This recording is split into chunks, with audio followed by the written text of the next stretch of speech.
प्रेम और परमात्मा। संतों की उपदेश देने की रीति नीति भी अनूठी होती है।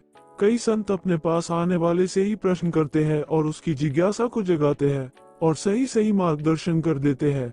आचार्य रामानुजाचार्य एक महान संत एवं संप्रदाय धर्म के आचार्य थे।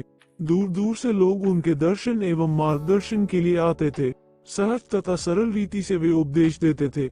एक दिन एक युवक उनके पास आया और पैर में वंदना करके बोला, मुझे आपका शिष्य होना है, आप मुझे अपना शिष्य बना लीजिए।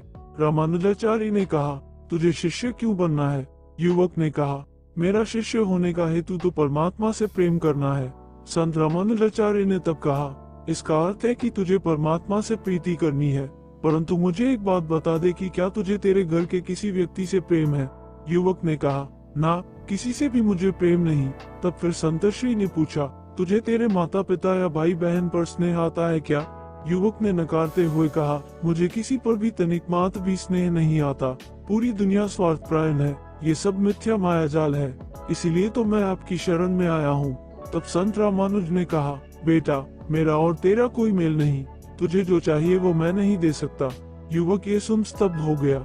उसने कहा, संसार को मिथ्या मानकर मैंने किसी से प्रीति नहीं की, परमात्मा के लिए मैं इधर उधर भटका। सब कहते थे कि परमात्मा के साथ प्रीति जोड़ना हो तो संत रामानुज के पास जा, पर आप तो इनकार कर रहे हैं। संत रामानुज ने कहा, यदि तुझे तेरे परिवार से प्रेम होता, जिंदगी में तूने तेरे निकट के लोगों में से किसी से भी स्नेह किया होता तो मैं उसे विशाल स्वरूप दे सकता था।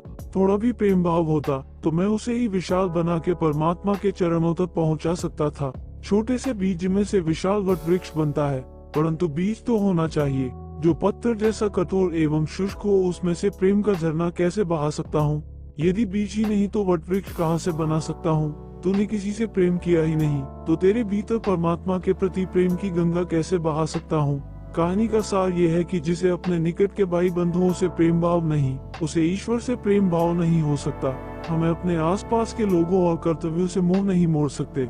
यदि हमें आध्यात्मिक कल्याण चाहिए तो अपने धर्म कर्तव्यों का भी उत्तम रीति से पालन करना होगा।